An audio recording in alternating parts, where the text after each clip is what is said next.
In this video, sponsored by Hagerty Insurance, supported by Vintage Tyres, I try and get the Invacar running. Well, I may not have got it running yet, but I should be able to get it rolling. I've got a package here from Vintage Tyres, so let's have a look at what's inside. Ooh, look at that. Now, anyone who's owned a Citroen 2CV will recognise that pattern. This is the famous Michelin X, the radial tyre that was pretty much developed for the Citroen 2CV, but also fitted to cars like the Renault 4 CV. But the interesting bit is these are only 12-inch, so soon I should be able to get them fitted to the rear of little Took here, which is looking all the better for its recent wash. So I guess I need to get the wheels off and go and get these fitted. We've also got inner tubes, because turns out there are inner tubes fitted. I could tell quite easily by sticking my finger through the sidewall of the original tyres, which is why some new ones are needed. It turns out that jacking up an Invacar is really difficult, because even when you jack it up at the back, it just wants to lift up at the front, because there is no weight in the front. Which forces you to use ballast. Let's see if this works. Hold on a minute. Slight issue, because that's clearly a 12-inch wheel. This is only a 10-inch wheel, which were fitted to later Invacars. But the problem is, all my tyres are 12-inch tyres. So I'm going to have to go and nick a 12-inch tyre off the spare car. And it's getting dark now. Bah. Well, it's a chilly day in paradise, and all is not well. Last night, sunshine, Took fell off the axle stands and is now sitting somewhat lower than could be considered ideal. Right, having gone to all the trouble to get these tyres off, let's just talk a bit about the new tyres. So these were supplied by Vintage Tyres, and I've already had a query on one of the forums asking whether these are new tyres or if they've just been sitting on a shelf for ages. They are brand new tyres. Well, not quite brand new. If we find the date code, which I did find a moment ago, here we go. So we've got a date code of 3616, so that's the 36th week of 2016. So to all intents and purposes, that is a brand new tyre. And like I say, it's the fantastic pattern of the Michelin X, which embarrassingly I don't have on the 2CV at the moment. That's running Toyos. Maybe I should get it back on the Michelin X, because it is such a fantastic looking tyre. It is pretty much perfect for a 2CV. So we'll see how good it is on an Invacar. So there you go, Took is back on her wheels and almost ready to roll. The problem we've got is that while this wheel is turning almost merrily, the same can't be said for the wheel on the other side. So even if I give her a good shove, that wheel is locked pretty solid. It's the 2nd of December today, and the plan is to get this little car into the garage, which means I'm actually going to have a tidy up. Bugger. Well, one tip run taken place, and yeah, Eddie actually goes all the way to the back of the garage now. Question is, once I move all this stuff out of the way, which is Invacar collection related, is the Invacar going to fit in here? I hope so. Now, I thought long and hard about which car to use to tow the Invacar, and we seem to have decided on the smallest one. At the moment I'm just getting the tension on the ratchet strap just to see if I can free off that rear brake, although that doesn't seem massively likely.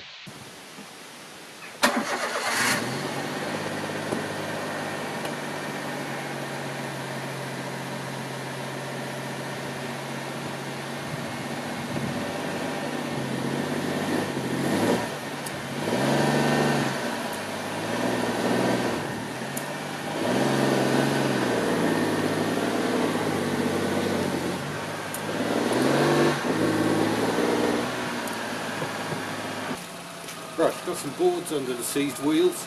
Let's see.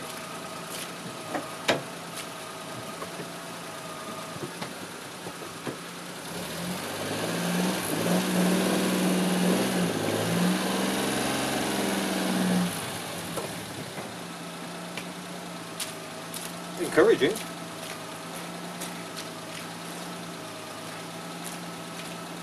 Come on, little took.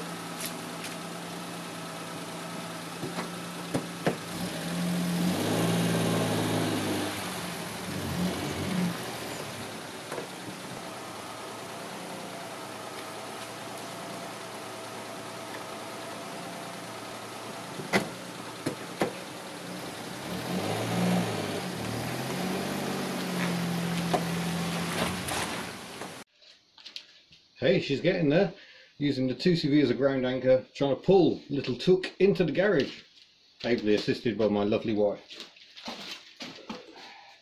Right, can you take a bit of lock off? Did I? Oh, I didn't do that, did I? Yeah, that's fine, I think.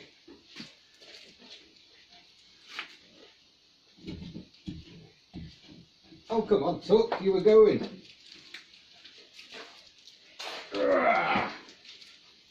And chock. Oh.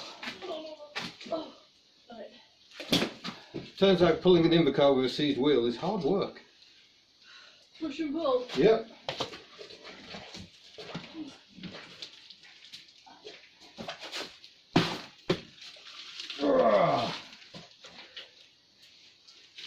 Still pulling? Yep. Oh, that fell over rough. Are we still on plank? Can you... Ugh.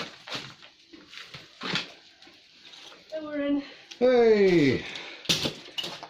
Took has landed in the garage where there's a nice firm surface which will make it easier to jack it up and try and sort that brake out.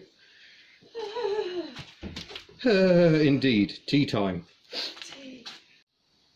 Let's try adding some heat to proceedings.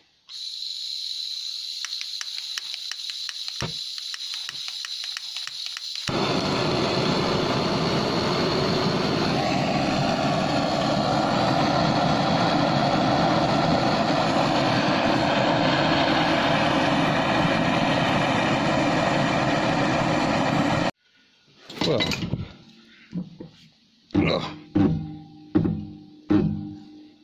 it's not much movement, but it is movement. So what do if you haven't got the right tool for the job? You're miles away from anywhere and it's horrible and dark outside, so you don't want to go out anyway. You improvise.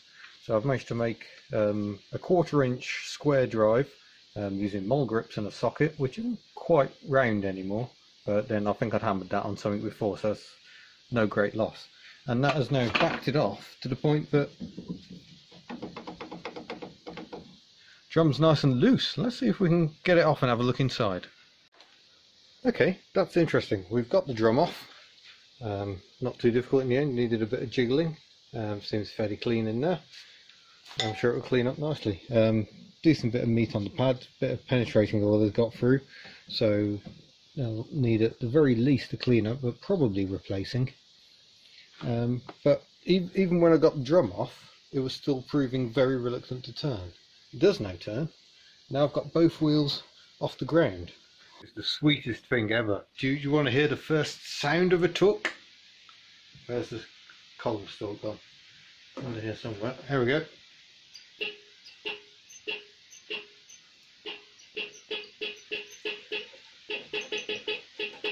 Horn!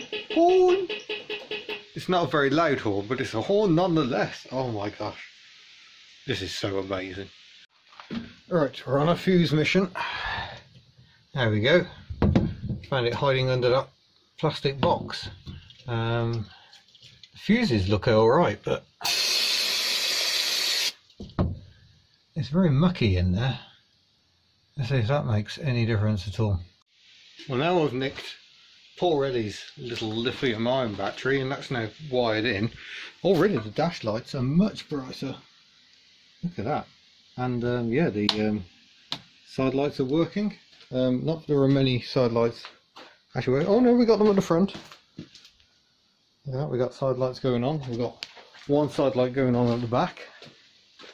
But I think now we've got everything wired up, it might be time to have a play. But I'm going to disconnect my multimeter first of all, so it's not taking a full zap of electric while we're doing it. Because I want to see... Oh, both rear lights are now working. I love how everything is slowly waking up on this car. But the horn has got a lot better with 13 volts. Oh gosh. Here we go then, I'm going to do it. I'm going to turn the key and see if anything happens. Okay, so that sounds like the starter needs a smack. And the starter is in here, because it's a Dynastart unit. And I don't know how you do that. Normally with that sound, it sounds like the solenoid is actually operating on the starter, but it's not engaging. So it needs a bit of a kick to get it going, or a smack with a hammer. But I think lateness of the air, I may have to call that quits for the night, which is so frustrating to be so close. Oh, hello. I've just found out you can remove this top cover from the engine, and there is the Dynastart unit. So, where's the hammer? Trusty hammer.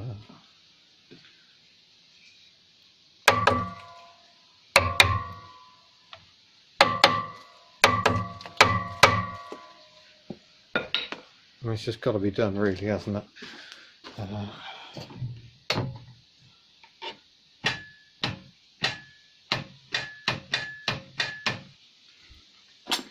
Obviously need some more fine tuning. Come on, you can do this, little tuck. Oh, hold on, I've just realised what it is. It might be because the engine earth cables are not connected to anything. Let's see what we can do about that. This could be it, people. Oh my gosh. She actually turned a little bit.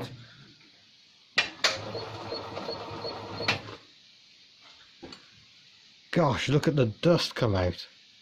That's amazing. Just before I disconnect the power for the night, I think it's got to be done, hasn't it? Woohoo! And so endeth another night. Sleep well, little cars, sleep well. Right, it's time to play again.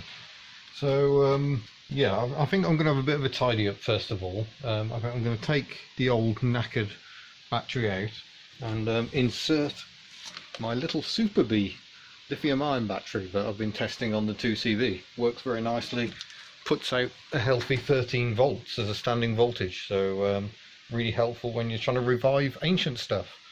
So yeah, we'll start by doing that. Then I would like to just get the engine cranking again. I would like to see if the oil light actually goes out. That would tell me that it is getting oil pressure, and that would be encouraging. And then we can move on to trying to get it to run. Right, ignition on. I don't know what either of these lights means. Ah, there we go. I think that green one is oil pressure. Why you'd have a green light for oil pressure, I've no idea. But, yep, there it goes. It does go out. That makes me feel confident. The weather has caused a slight hiatus on Project Invacar, but if I drop you down just about there, we now have from Powerspark Ignition Ltd a Sparkrite S4000, which looks like this. Box of tricks. Still uses the points, but should hopefully still work, which is something we definitely don't have happening at the moment. I have a comprehensive list of instructions, so I'm going to get started. Oh, we're going to go again. Got that on, I've got the new ignition fitted, and the question is,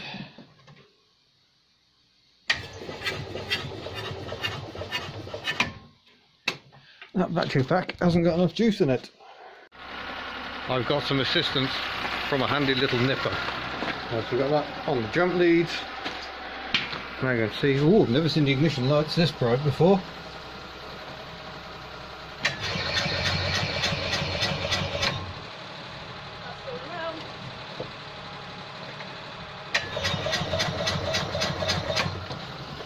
Let's try a bit more petrol.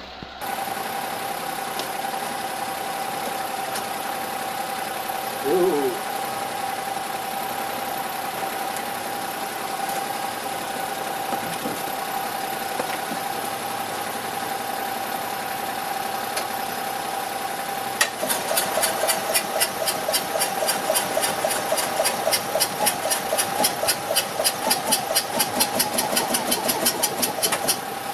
Oh, that is so close.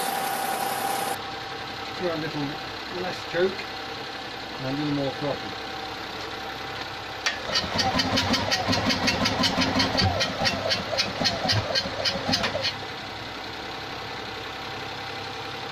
Oh.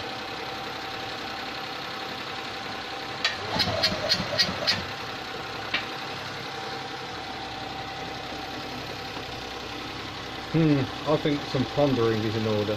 Tea? Tea might be in order as well. Well, 847cc is trying to start 493, but we're not getting there. Keeps on backfiring through the carb, so I think a timing tweak might be necessary. Had a quick go, but I can't get the distributor to move. So yeah, I think we're running out of light again. I think it might be time to call it an end. I really should fix the Lexus, because that's sat there, we're needing the auxiliary belt tensioner fitted. Getting a bit late to start that job now. More fool me. Well, I can't get the Lexus to start at the moment, so maybe I should try the Invacar. Right, slightly ridiculous situation, because not only have I got the Honda working hard to put some charge in the Invacar, the BT engineer's van doesn't work either, because he's got a dead battery, so he's had to leave that running. So I have to apologise for all the noise.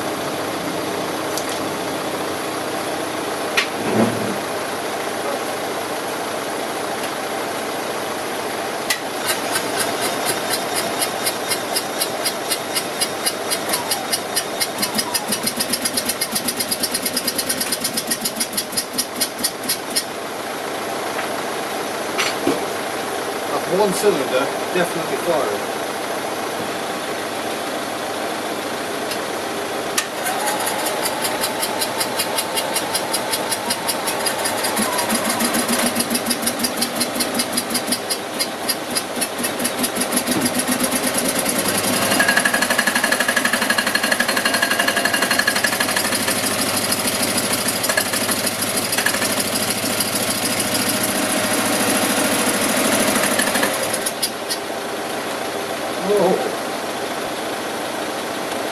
Oh, she wants to live. She wants to live.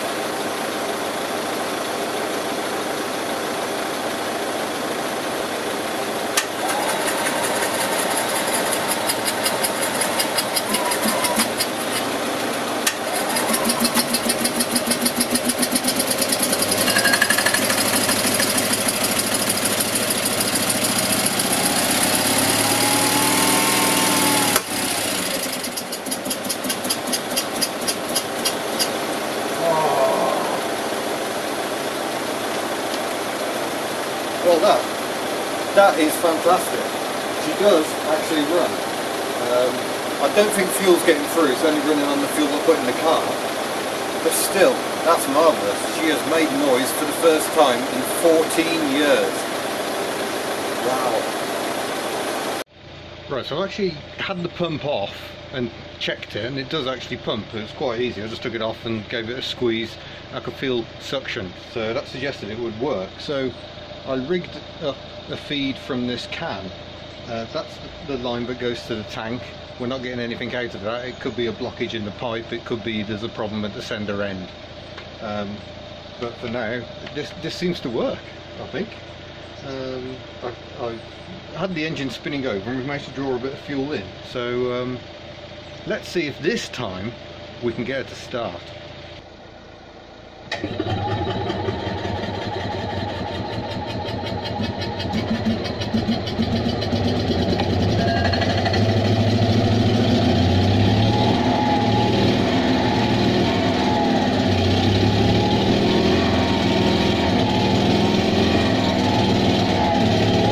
smoky.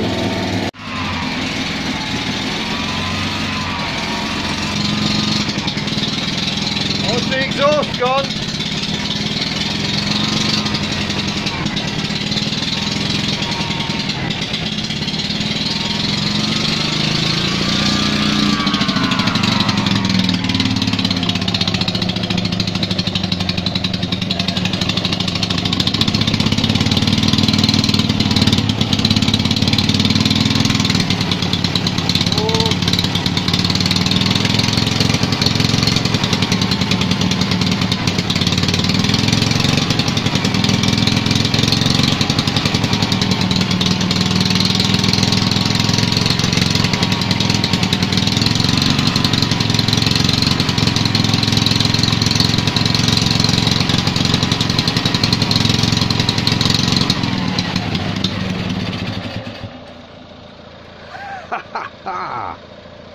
Is that my breath or is that me choking on fumes?